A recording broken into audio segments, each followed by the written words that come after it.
Board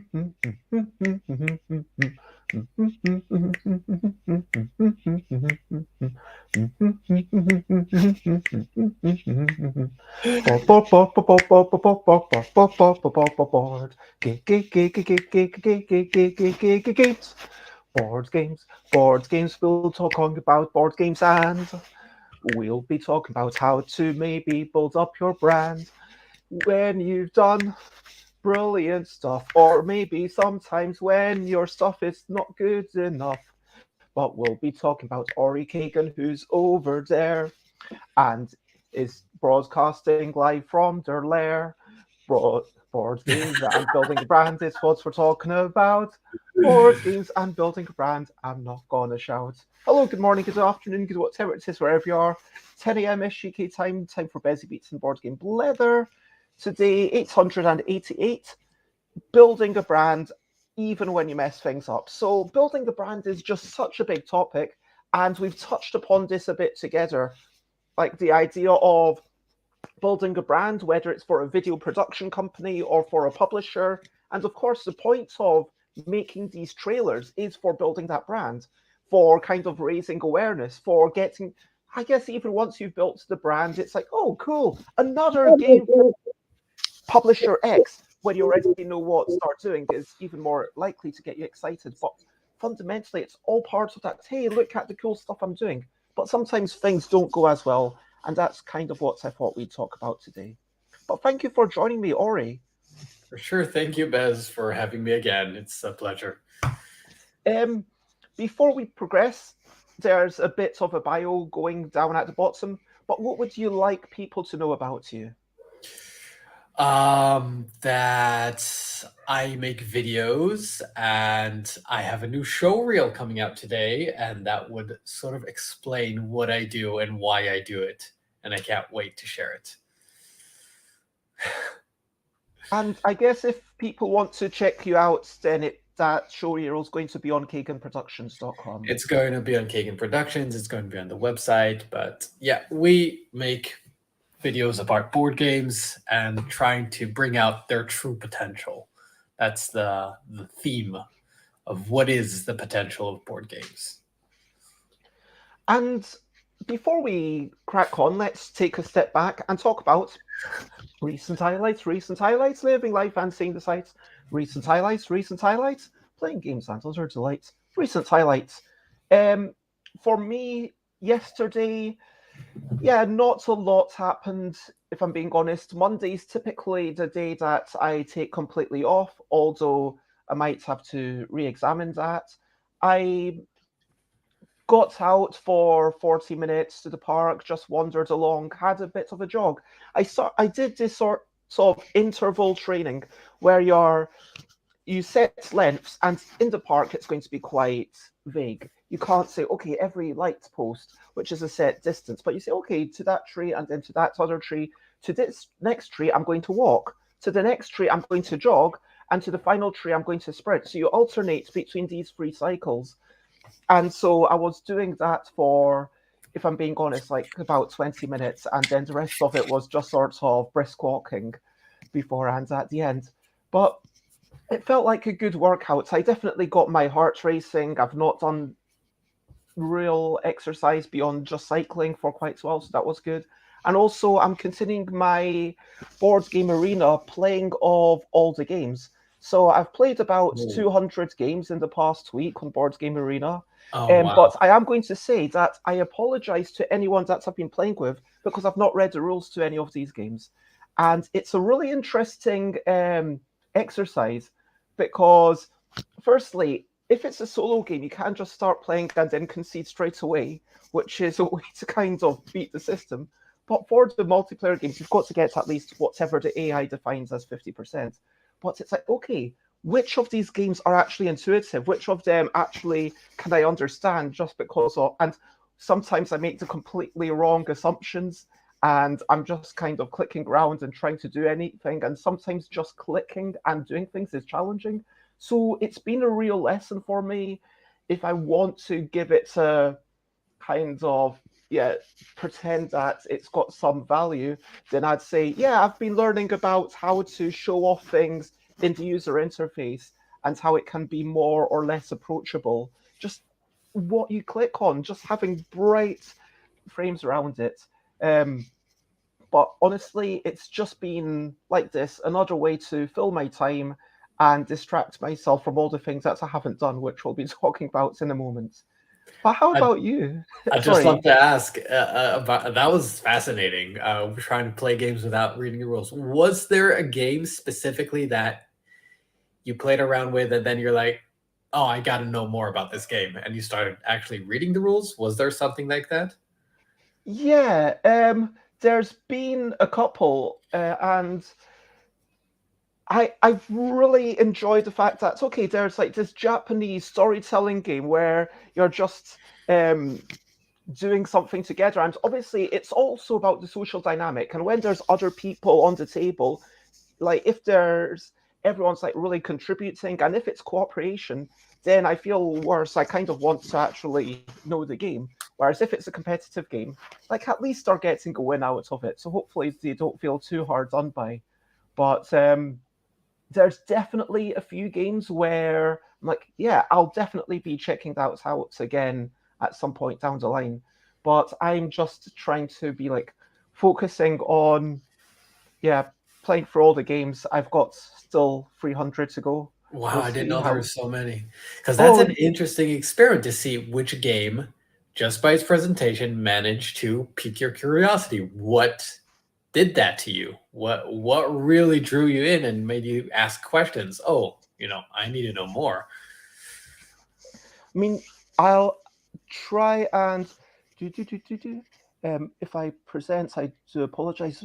While I'm doing this, what's You been want me to? some of your? Oh no, I got it there. So 221 things that I've already played. You can find this checkbox, and then 357 that I've never played. Although lots of these things are now I'm currently playing, and so if you look, like I've got, um, whoops, Is yeah, that that's Hearts? it is. And Hive, I actually know. Yeah, just playing that because normally it tells you how many you've got left to do. But Ancient Pets. Oh, I want to play that game. I heard it's really good. do. Yeah, but oh, 187. That's how many I've got on to go at a time. But I just kind of yeah take a moment to. I take basically a few hours to play through them all, about once a day, and Fantastic. it's yeah, but that's just like I say, it's a distraction. But I'm getting, and I'll. That's another thing. Like I've been talking about the achievements, but I don't feel like I'm learning. I don't feel like I'm engaging. The achievement hasn't gotten me to engage with a lot of these things, but it has said, okay, here's a lot of stuff. And what I've really noticed is the presentation of the games on Board Game Arena. So what it's really been teaching me about is how I should maybe better present my games on Board Game Arena if I really want to use BGA as a brand building thing, if you know what I mean. Hmm. Talking about building a brand. So yeah, what's some of your recent highlights? Well, last night was a huge milestone for me because for the first time ever, I got all my team together, all my little ducklings. My business is a freelance business, so we only work with the subcontractors, no employees, and we have at least three of them in Israel. Okay, some are all over the world. And yeah, for the first time, it was super spontaneous, which is not me. I'm not a spontaneous person, but it was just like, are you all free on Monday? And everyone was like a resounding yes. And in the beginning, I thought, well, just, come over to my house and we'll play some board games. And then just by chance, I discovered that they recently opened a place called Room and Realms in Okay. right next to me, 5 minutes away. And it's this not escape room, not game. It's basically a tavern where you can come in. There's an NPC there, and there's hidden quests around the room. And you can come in and just, you can do whatever you want. You can do those quests. You can play board games. You can play, run your D&D session. And the room evolves in time. There's like an ongoing story, and you can all the time talk to the NPC and gather more clues, and you find like hidden game. It was such a wild experience, and I booked the room immediately, and I didn't tell anyone about it. I was like, just going to this place, and they were not expecting that. It was just it was gawking for 10 minutes before we even remembered that we're here to play board games. And it That was sounds fantastic. And it's really important to have these shared experiences. I mean, whatever it is. And like, I, yeah, need to do more with the people who help me at conventions. That's, I don't have a full-time team really, but, or, you know what I mean. But at conventions, it's after UK Games Expo, we had spent a day on the Monday saying, okay, we're going to have our own mini convention and we'll just go to somewhere. It wasn't a fancy place like you, but I might be asking you about how to um, make sure that that sort of thing works out, because that sounds like a really fascinating experience and learning process, and treating people who've helped you along the way to show your appreciation fundamentally. Yeah, wow. There's so many things. I mean, I think it's one of the things I set myself to do. 2022 was a year where I decided that I'm turning from a one-man team to a team, basically, that will not just have one-offs, but they will be part of a process. I think my goal for 2023 is to, hello, Hola, Aquarius. Aquasulis. Aquacillus. Thank you. So I think my goal is really to making those connections with my clients and people even outside my client base, people in the industry, just building relationships and getting to know people. And that's why I'm going to go to conventions. That's why I'm going to be, I don't know if you've seen this, but I just ordered my new business Oh card. yeah, oh, I thought you were going to say the enamel pins. It is. It's a business Okay, card that comes with an enamel pin. It's part of okay. this. It's part of it. So yeah, but that is essentially basically a business card. It's going to say, "You're." Don't know if you can see it.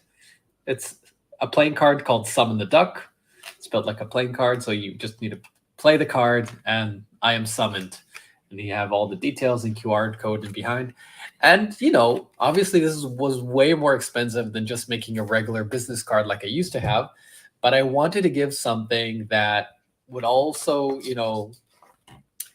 be part in the world that we are in. This is my old one.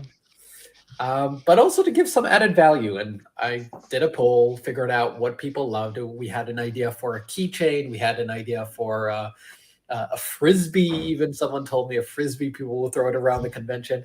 But I realized that a lot of people love collecting pins. And yeah. And And then do you have like some of the old ones left? I mean, Alex is clearly besotted and in love with your pins. I am, yeah, not a fan of pins at all. So for someone who would be like, oh, cool, can I get a card, but I don't want the pin? Do you have any cards just on their own, or is that not something that you would think to well, give this people? this could work just like any card, but I also have this one just in So you case, still which have is some of the old ones left. the regular boring ones. But honestly, I mean, if you don't want the pin, give it to someone else. But I I had people in Israel that came to me. I had someone call me up and said, "Where do you live? I want to come over and I want a pin." I was like, "What?" Okay. And he drove up to my house. I went down and I gave him one. And I also gave one to give to another gamer who was going to. And yeah, it's just a thing which you know, my little crazy duck for people to remember me. Nice. Hopefully that it just again here we can get connect to building a Yeah, brand. yeah, it You definitely is. I yeah. mean, like, I'm curious, how many did you get made and what was the unit cost? Well, it was pretty crazy. I started looking at local manufacturers here in Israel, and the prices were really, really expensive. And they kept telling me it's like a crazy idea. And then I tried the website Alibaba. That is sort of like it's like a Sending website. stuff out Yeah, of China. yeah, it's mainly out of China, and I found one manufacturer's. I sent them a message, and then the website had this option of, "Do you want us to pair you up with similar businesses?" And I actually made the mistake of checking that because a moment later, I was flooded by messages on the website, emails, WhatsApp messages that were just coming everywhere asking me if I want a quote for a pin. It was overwhelming. And I started sifting through them. And that's the one tip I got is like someone told me do it one at a time, otherwise you'll be overwhelmed. So I did that mistake. And eventually I found one manufacturer, and I wanted initially to make 100, but I saw that 200 was also a good price. And it was about $250, including the card, including the shipping, including everything for 200 pieces, which I think is a really good price. And Sorry, I I was love just tapping, but yeah, it does. So $200 for 250, about okay. 250, 280. So that is like quite a cost. It's almost like $1 per thing. I guess it's about 80 cents. And a quick hello to Yoda, who is still a little bit sick. I hope that you definitely get very well soon. Lots of Baby love. Yoda. And yeah, I agree with Alex. It is sorts of free advertising when people say, "Hey, where did you get that?" And it does occur to me that there's two approaches to take. You can sort of have something that's quite prestige, like the pin or a soft toy or something along those lines, or you can try and work out something where, hey, this is as cheap as a business card, and I can really just give it away. Alex says, I keep on meaning to design a one-card micro game to include on my business cards, where obviously if you're a game designer, that's kind of the go-to move. And back in the day, I used to have, like when I went to a company networking thing, when I was trying to get into video games, I had like a business card, which was like multiple pages. So like was a magazine, business card sized, but then like about 8 pages, and each page was a different puzzle. And Nice. So like one of them was a crossword, one of them was like a maze that made a thing, and all of them made the same logo just to show, hey, I'm a creative person. And I think this is a good thing. Like you want people to remember you. If you're an artist or if you make visual stuff, obviously just having stuff on the business card helps. And for me, I'm all about the stickers because it's like, okay, 5 pence per thing. And if I send off like 1,000 of them over a convention, then great. That's like people who are hopefully still putting them on something and appreciating them. The problem, I heard that some conventions don't allow stickers. Stickers was my first idea, basically, to start there. And then I heard that they don't allow them because people will just stick them everywhere and it gets them really upset. I've never had any problems with that. I mean, I would like to, there's been 1 or 2 times I gave stickers at a pub, and then their first reaction was to put it under glass. And that feels like a dick move because that's like the pub's thing. And that's then that's going to be really annoying to take off. And so at pubs, I stopped doing that.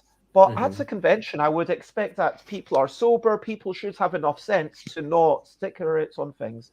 I mean, definitely don't encourage people to go around stickering on stuff that they don't already own. But yeah, I find there's so many people who like to put stickers, even my stickers, on their mobile phone or on their laptop or on their notebook. And that's like a really lovely thing to see. That's awesome. Yeah, obviously that's a better practice. I guess they had some situations that Which people. conventions do you know?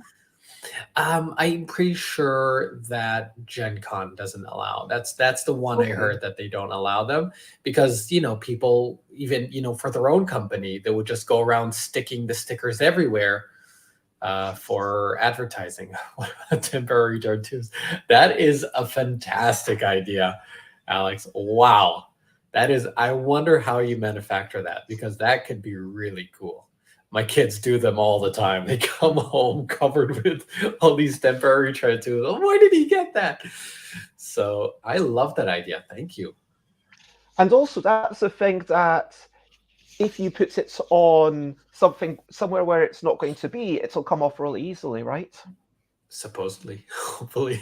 I mean, that just you need a little bit of warm water for sure, which but yeah, let's talk about this. Like, Mhm. why is building a brand a brilliant thing? Brilliant thing. It's a little thing which is brilliant. And I want to actually, before we talk again too much about building brands, I just want to say like the connections because building a brand is kind of like um being social, like building connections with other people.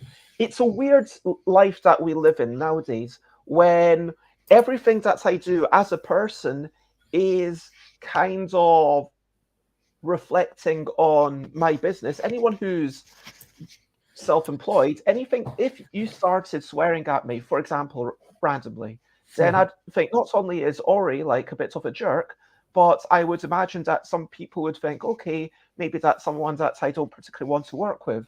I mean, obviously context matters, and maybe I've been horrible to you for some reason, in which case, like, the onus would be on me, and people would think, what kind of person is Bez? We don't want to buy Bez's games anymore.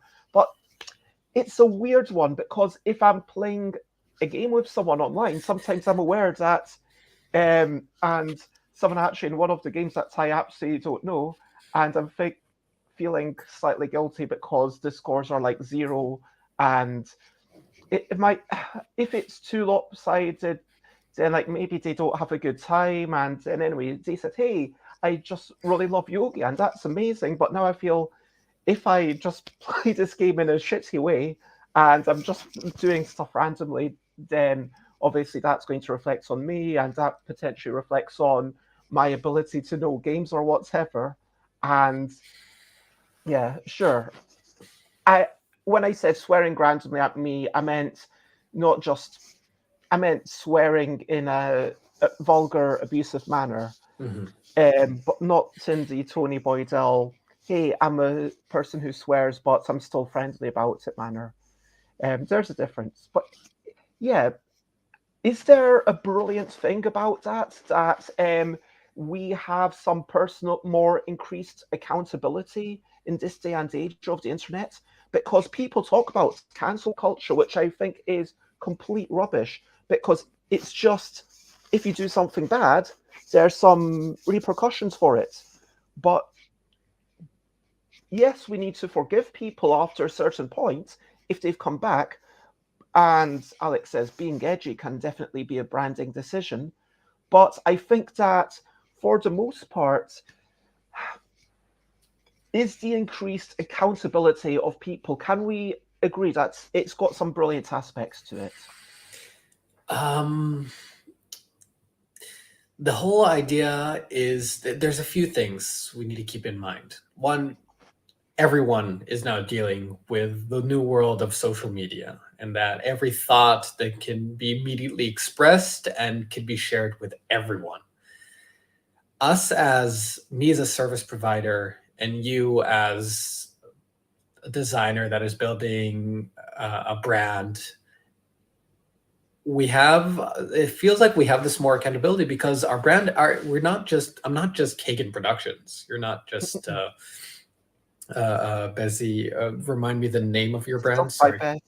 Hmm? Stuff Stuff by by Beth. Bez. Stuff by Bez. By Bez. Okay, so we're more of a personal brand, and I think this is something very common in the board game industry. More and more, we have our So many Hasbro's. people are just tiny, tiny, tiny. Not even two people, just the one. Mhm. Yeah. Okay. We don't. I mean, do you know who the CEO of Hasbro is? I don't know. So they're still at that point where they haven't delved into what makes like a personal brand. But since the brand is really connected to that one person, if that person, gets into this, you said no swearing, but let's say shitstorm of social media controversy, that harms the brand. It's just intangible. People would rather follow a person rather than follow a brand. And if you look at like some of the biggest brands, Apple, I mean, if you look at Apple Twitter followers and then Tim Cook's, who's the CEO of Apple's followers, I think you can even look it up. Tim Cook has like over 9 million or billion, or I don't know. It's just times 9 more than Apple. People are connected to people rather than abstract. So that's why when someone suddenly says something terrible or gets into this terrible situation, and if you were a fan of the brand, you can feel personally betrayed. Like it was a friend that betrayed your trust. I followed you, I trusted you, and now I need to pick sides. I need to, I can't buy his products anymore, he or she products. It's all connected. It's all connected to what you said, relationships. Even if it's very one-sided, I'm just following this brand and this person. And for the record, I'm really struggling to find an official Apple thing. The first one that comes up is an imposter with the little new check mark that has 0 followers. But Apple support has 1.5 million, and Tim Cook has 13.9 million. 13.9. So, yeah, there's clearly a big difference. And for sure, people enjoy following people who are controversial. And it's like, oh, what's this person going to do next? What's this rich billionaire idiot going to do? And people are kind of, Alex managed to find a proper Apple. It's 9 million. There we go. Yeah. Thank you. 9 versus 14. Yeah. Weird. Anyway, but yes, so you're talking about that people like to follow a person, and do you think that personal accountability is a good thing? I don't think it's a thing we can measure by good and bad. I think it's just something we should be aware of. For a moment, yeah, I thought this was fake because they hadn't tweeted, but yeah, that's probably the reason why. That actually suggests to me that it's not actually that different, because 9 million and they haven't tweeted. That's really impressive. It is Apple after all. But the fact that, if they had actually tweeted, I would posit that they would have way more than Tim Cook. I don't think we're comparing like for like. Tim Cook's actually active, Apple isn't. So where do you do your marketing? Anyway, that's a whole conversation. But let's talk about relationships, because I think that you mentioned something that was really, really important. And we have a few types of currency, and this is something I was just I was at a talk by this guy called Matthew Kimberly, and he said something very interesting. There's a few currencies. We have money, we have time, and then we have the most important currency of all, which is relationships. Okay, and relationships are something that we need to cultivate, we need to be genuine about, and we need to nurture. If we're talking about resources, I would add to those your energy and your skill. Energy, skill, health, all of those, go into that, definitely. But no, social capital is a big thing. And there's definitely something to be said for the fact that if you organize a board game night and then people have a good time, then that can increase your social capital. But if you organize a board game night and have people over, but people end up, that was a bit so, I didn't really enjoy that, then that slightly decreases it. And sure, people might be willing to come over because they like being with other people and they like friends. But all of these things, even if you aren't building an official brand, it is a resource that every human has. Like if I say to people, hey, would you come over here? Yeah, sure, I've got some social capital, but if someone's in Brighton, for example, then it has to be a really big thing for them to be willing to come all the way to London, let alone coming, Mhm. internationally or whatever. Whereas again, I there's like the social capital of being able to have people on the show, which is interesting because while we're talking, it's presumably the reasons that you're coming on is why is that? If you had to summarize very quickly the reasons that you come on, parts of it's because I let you talk about your stuff and we talk about the videos and it's promoting you, but presumably parts of it's because you're enjoying it, you're having a good time, and you enjoy talking to me, I'm assuming. Well, that's the thing, that it has to be genuine. It has to be genuine, and I come here because I enjoy it, frankly. I enjoy it. Mhm. It's fun to do something that I don't feel stressed. I'm not trying to sell anything. I'm not trying to get anything out of it. I am just enjoying making these connections and making these relationships. And it's part of the reason why I'm now going to conventions. I'm not going to go there and I don't want to close deals. I'm not trying to pursue that. I just want to increase this capital. And, that it was something I was doing intuitively. And after hearing that talk, I realized there is a reason why I'm doing it. I can give you another example. I met in Israel one of the biggest CEOs of a board game company. They mainly make board games for kids. I knew I had nothing to sell them at all, but Mm-mm. I still said I would love to drive over, and that was like a 2.5 hours drive for me, just to have a meeting. Just chat. No strings attached. And they said for sure, and we had a wonderful time. And I asked about the history and how he built his business. It was fascinating, and it ended with him saying, "If you need anything, just feel free to reach out." And now I want to go to Nuremberg, and I wanted to somehow manage to get a meeting with someone from Blue Orange, which are very, very hard to get to. I called him up for a favor, and he gave me the right email. He made the connection, and now I'm going to be meeting with them. So again, this sounds a little bit like cold and calculated, but again, I shared with him that I got this new one and asked him if he wanted it because I wanted to share these things. I want to have these experiences. And the beautiful thing about board games is this is the core of the product. This is the core of what we're making. It's these social interactions. I would love to play games with all of my clients. Can you see that in any other industry? That those things sort of meld together. See, I think people overstate this, and I'm going to rail against this slightly because people say, "Oh, the board game's this lovely, unique space." But I think that's in a lots of creative spaces, it's going to be similar. Sure, in the financial sector, it might be a completely different life.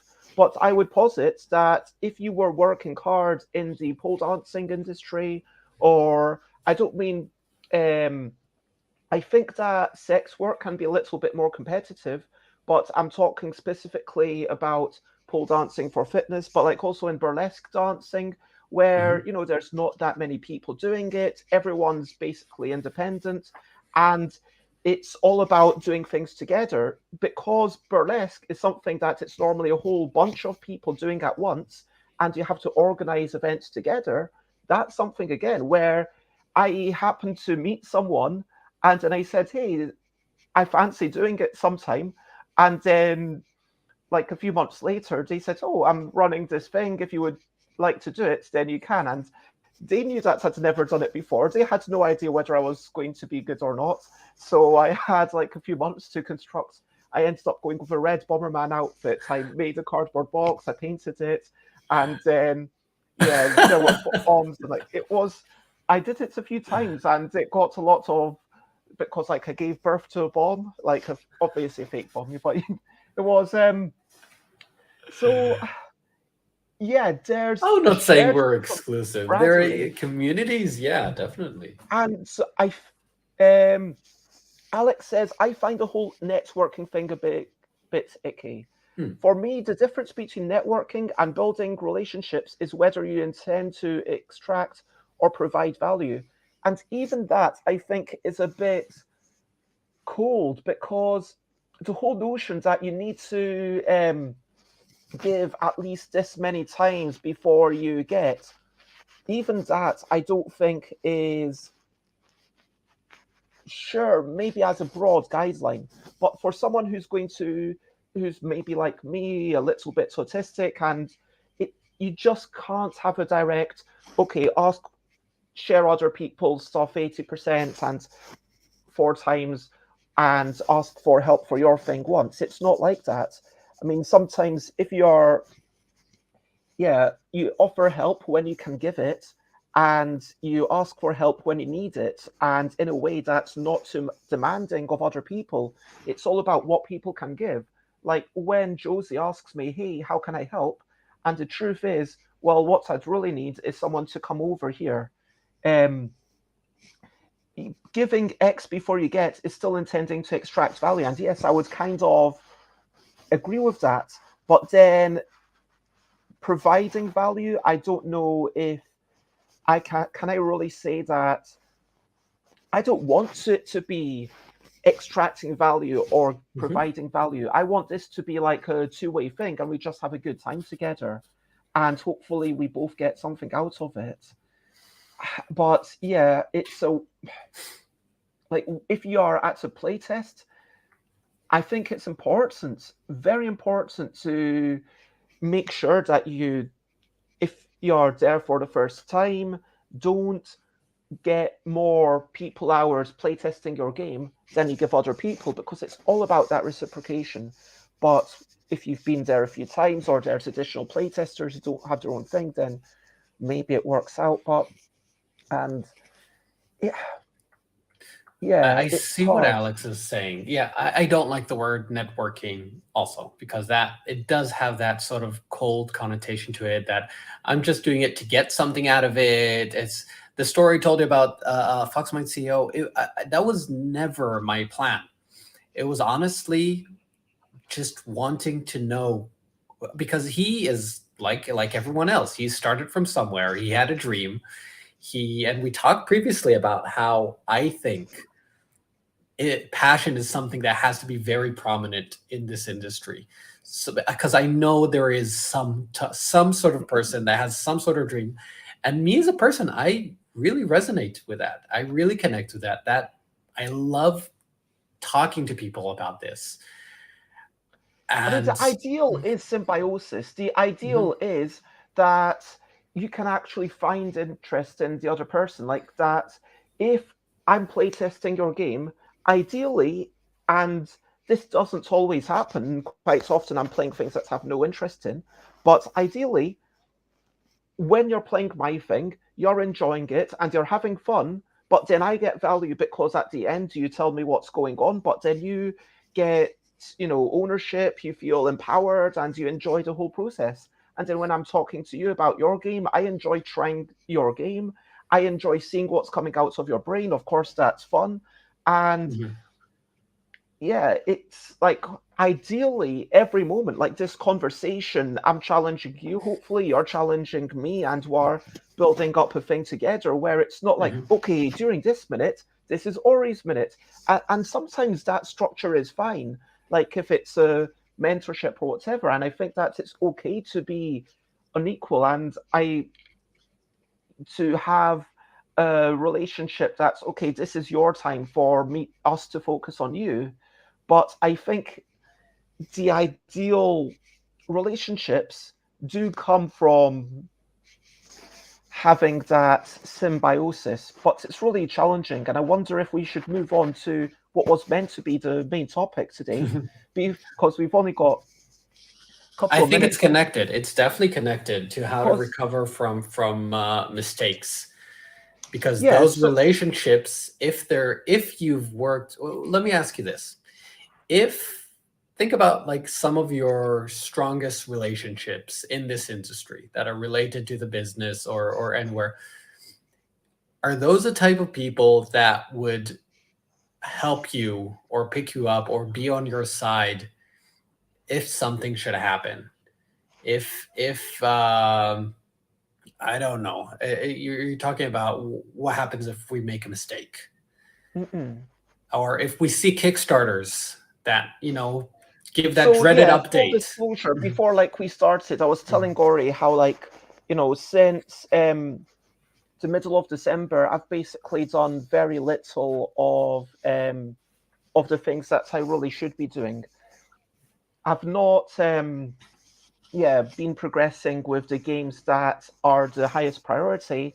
I've not even been posting out anything since the 14th or something of December.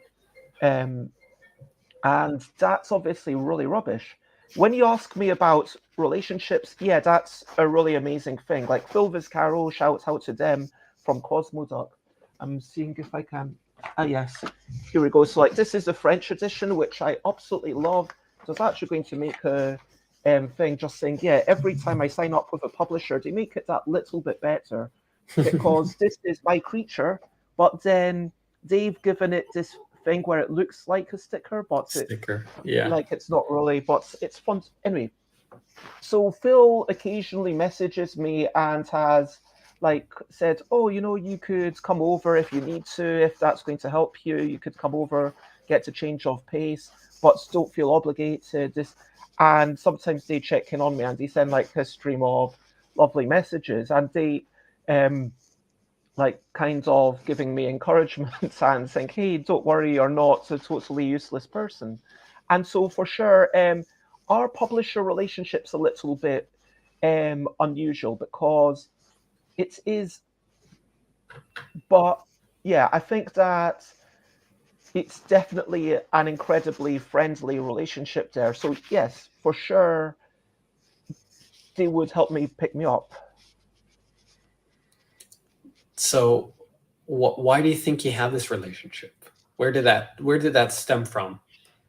Or what is actually causing it to be so? Because it sounds like it's it sounds like a golden chain to me. It really sounds like something like that they will be able to, because we're all human. That's the thing. We're not machine. We're humans, and humans know how to also forgive, also understand, empathize, help their friends in needs. We're all going through difficult stuff. I could give you another example of two creators that I know. They launched around the same time, and both are still delayed with delivering their Kickstarter.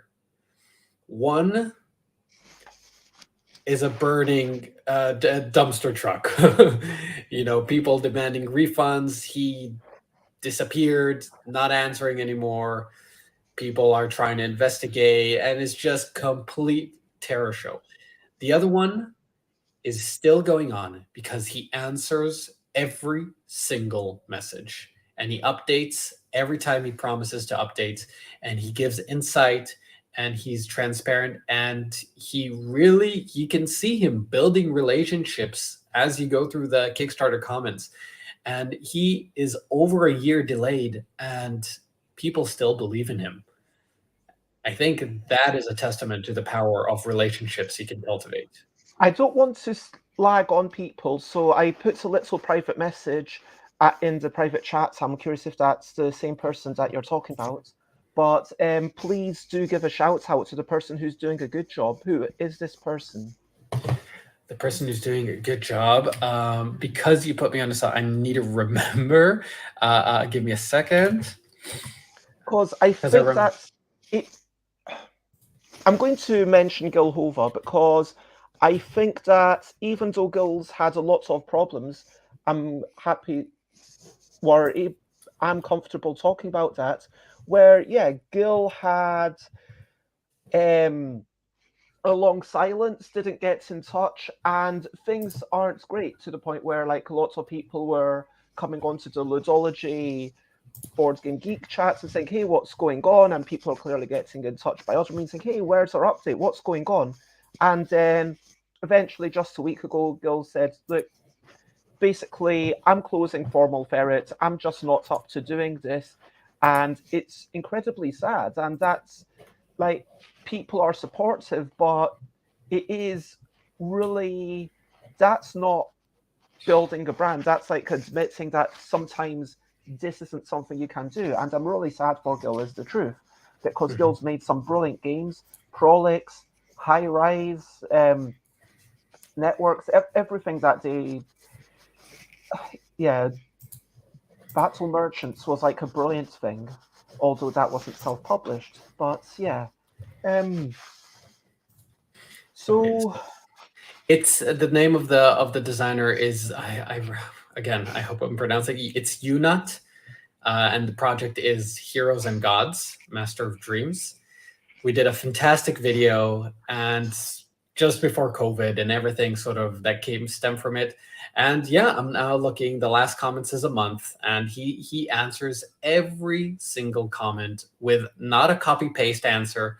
It's a very thoughtful answer, and he's really giving a lot of insight. And I don't did delve too deep into it, so feel free to look through it. But yeah, that's reopening it now. Okay, so really putting him on the spot here. no, that's fine. I just wanted to Mhm. say, no, good job. And the truth is that sometimes when and yeah, it is a lovely looking campaign, I would agree. But when you're having, like, this is honestly part of the deal for me. Like, part of me is thinking, do I need to go the same way as, um, yeah, Gil, and admit, well, this just isn't for me, that I just can't self publish, which would be sad. Like, I'm going to continue doing design work regardless. But, I mean, there are ways to make things better. And the number one thing that I could do is probably just not do Kickstarters. I know some people say this goes against what Kickstarter is meant for, but not do Kickstarters unless I have 100% of the files ready to go to print at that point already. And it's just, okay, this is it. I'm not going to do any upgrades, but this is what you will get. And if we get enough people, then I will, maybe have more digital rules or some how to play videos that I make and do extra stuff down the line. But for now, this is it. And I'm not going to promise anymore. And that would certainly reduce the possibility of me messing up because it is a one person thing. And if I mess up with Chris gone, and like it's not like there's anyone else to pick up the slack or say, hey, Bez, this is what you really should be working on. And Mhm. when you're feeling really down, when you're feeling depressed, or when you're feeling anxious, reaching out and communicating, I know it seems like, oh, the important thing is just to communicate and good on you, but sometimes you just can't do it. You've got like this mental block. I don't know why, and you just need someone else to be there. Alex says when you don't communicate, it leaves people open to imagine the worst. Mhm. And yeah, the truth is, yeah, I am really struggling. And for me right now, I am kind of wondering, okay, where do I go from here? And that's not like a big question that I expect you or anyone in the chat to say, okay, this is the right thing to do. But that's kind of like, yeah, as a case study, and it is hard because, um, yeah, I'm going to very briefly mention because I had a game signed up with Inside the Box, and I know Pete's are on a personal basis. They've got a good heart, but they're just an incredible. They have their own mental health problems, is the truth, and they might have made like one or two questionable business decisions. But I think that people are assuming malice where Of course. there really isn't any. And Mhm. I'm, it's harsh to say someone's incompetent, but it's my old. I'm not saying like they're a bad person. Do you get what I mean? I totally get what you mean. That's yeah, that's the biggest challenge, especially with internet and messages and things like that. But But the point mhm. is that when you're struggling, sometimes just send like when they finally came out Mhm. after a few months to say, "Hey, here's where I am." I know that making that update can be a really hard thing because as time goes on, then there's more and more pressure to do something that explains everything. and you just want to say, hey, all I can say is that I'm still here, I'm still working on it, but then you don't want to just give this 2-line update because Yeah, that's a good point. When you don't have an update to give, so what do you do? I want to ask you, what do you talked a little about accountability, like you had the polling cloud never ascribed malice to which is adequately explained by incompetence. Thank you. That's an important one. You said that one of your challenges is accountability. That you needed that someone to tell you you need to do this, you need to do that. Well, what about this? What do you feel like is your biggest challenge right now? Trying to really pointing to like one thing. just getting started in the day, honestly, just getting the motivation to do anything. And I find it really hard to do something if it's not, okay, I need to have this thing done for today.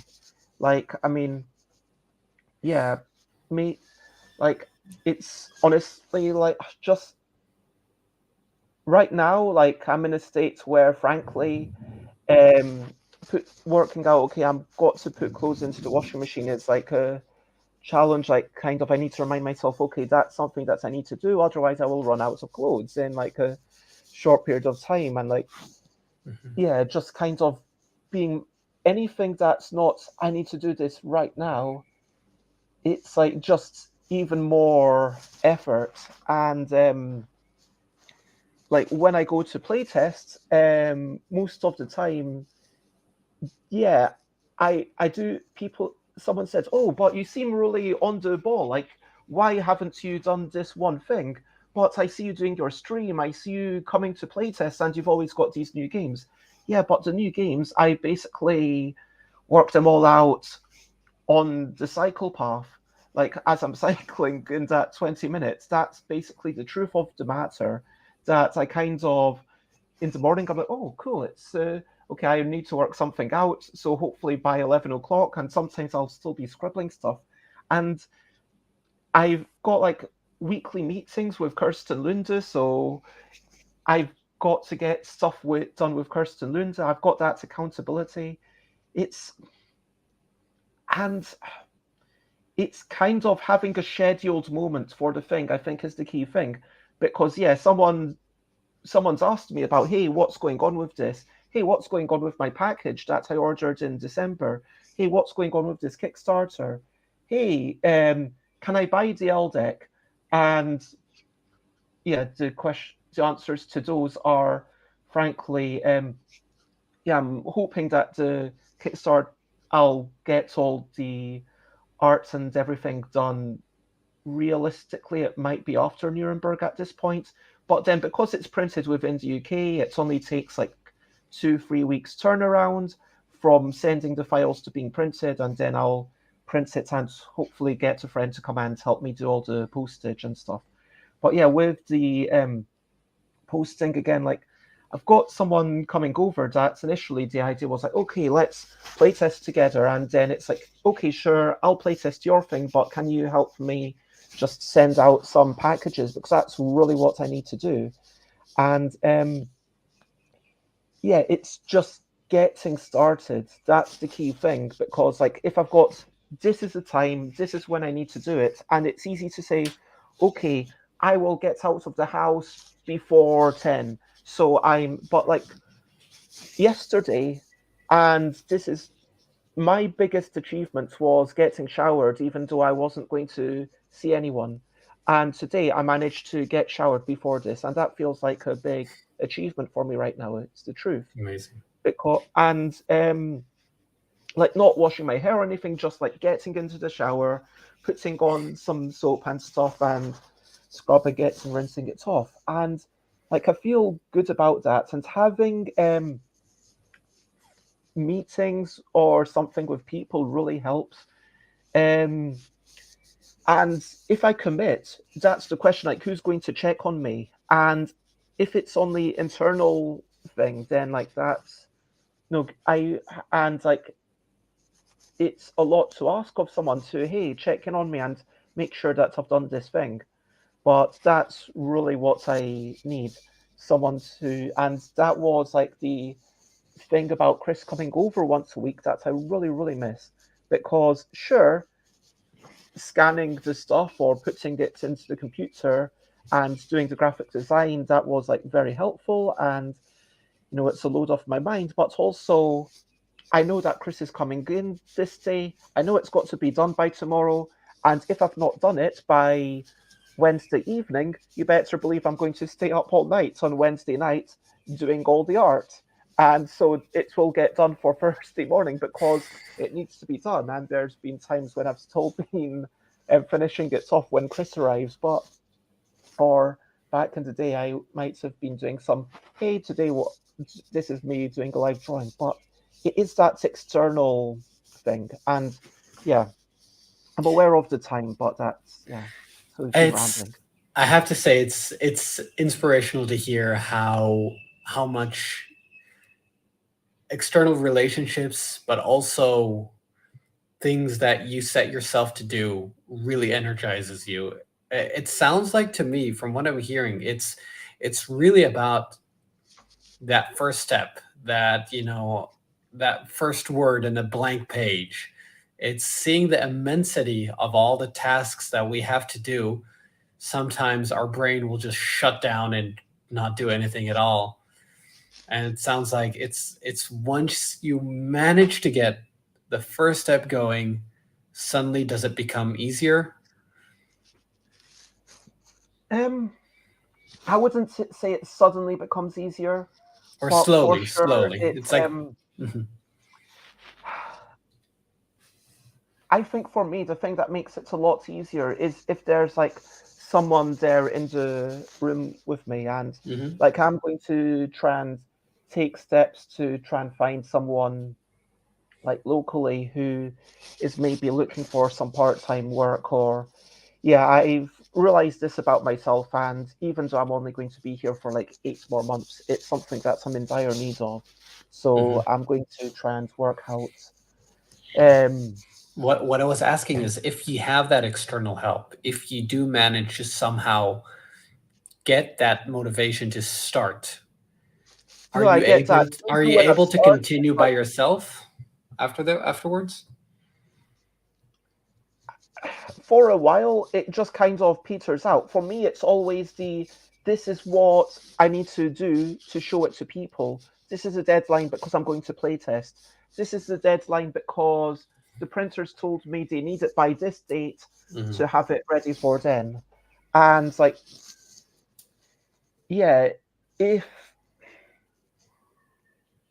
and yeah, I do need like some sorts of sounding board or something. And for In a Bind, honestly, like that was a big benefit where I had this game, and then it was like, okay, here's a bunch of people who are kind of invested. And if I'm being honest, like of those two, it was 173 people. I know that number very well because it was such a meaningful number to me.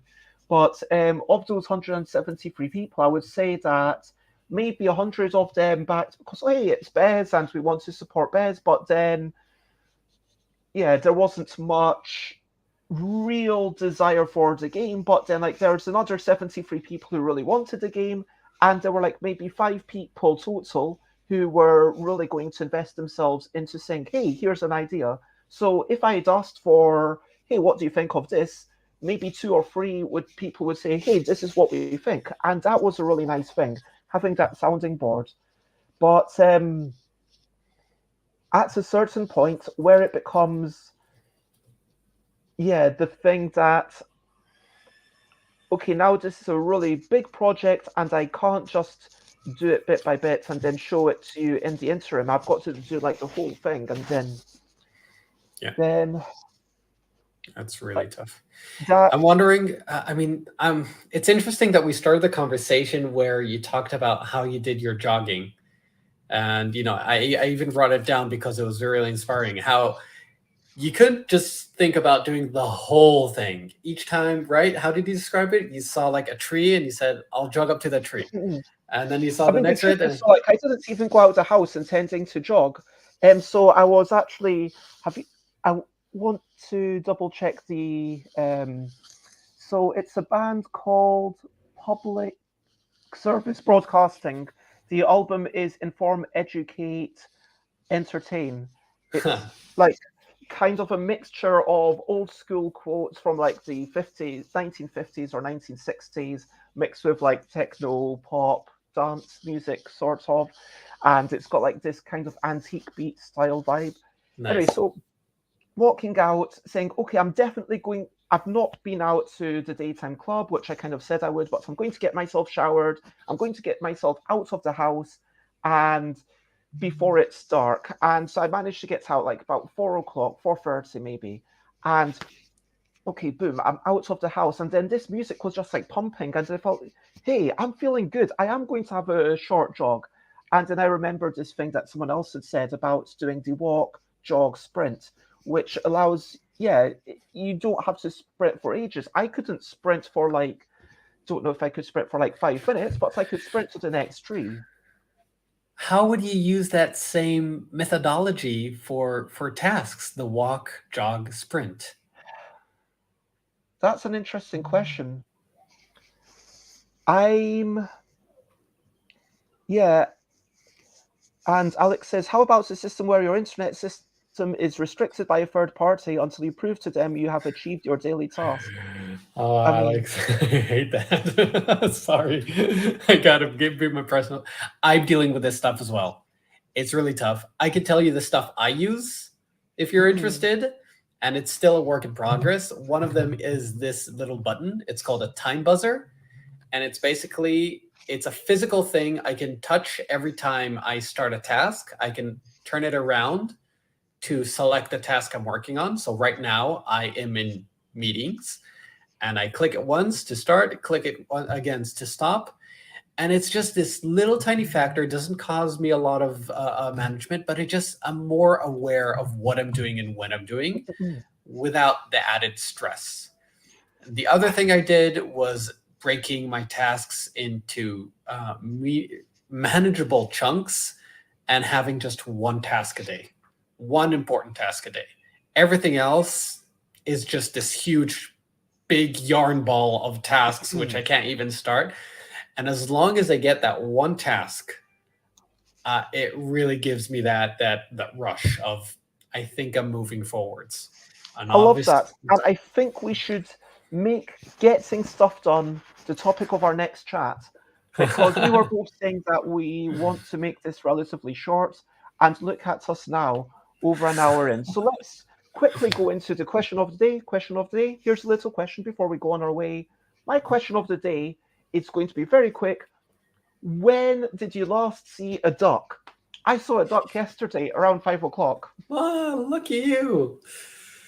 I I don't think know, the maybe last duck I saw was we went to a duck farm up north here, and they showed us a duckling being hatched and like Oh rearing wow, its head for the first time. And it was just like, it was a so magical cute. experience. I love it. So, And so everyone out there, have you seen a duck in the past week, in the past month? Let us know. And over to you, what are you up to? You can share properly if you want to. Today, my friend who was meant to come yesterday is going to come today. It turns out Tuesday's better. We might make Tuesday a regular thing, which will be nice.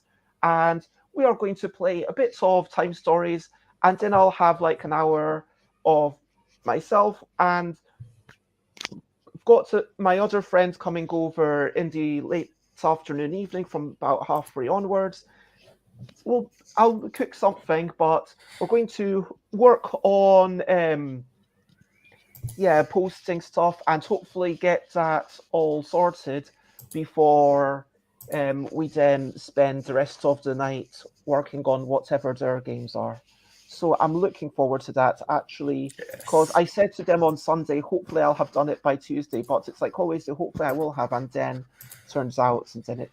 But how about you? What are you up to? Is there anything you want to share? Something? Yeah, I promise that's a care.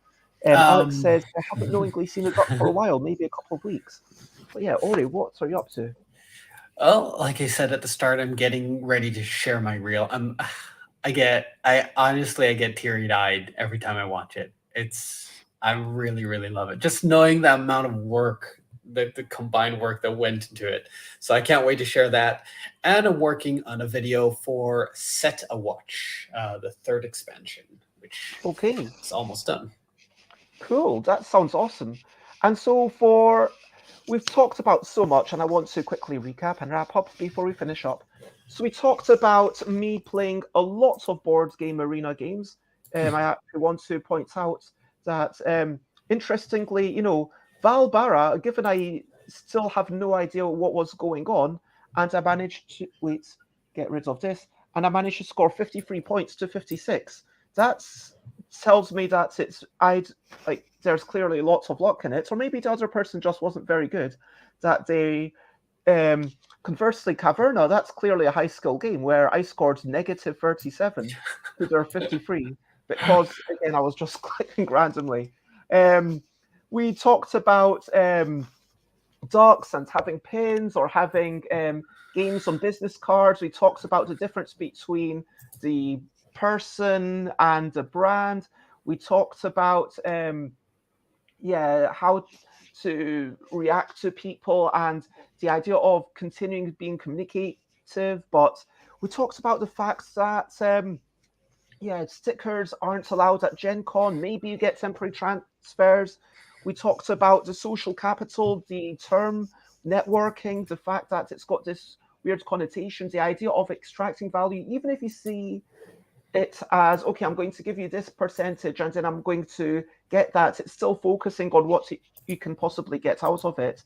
And but does that make it? I don't know. There's a whole discussion. We need to continue. We sort of and we talked about my relationship with Phil, which is hold on, sorry, there's someone at the door. We talked about how to break down things. We talked about getting stuff done, and we talked about breaking it into manageable tasks, possibly getting someone to restrict your internet access, which I love the idea of, but I don't know how that could even work from a technical perspective.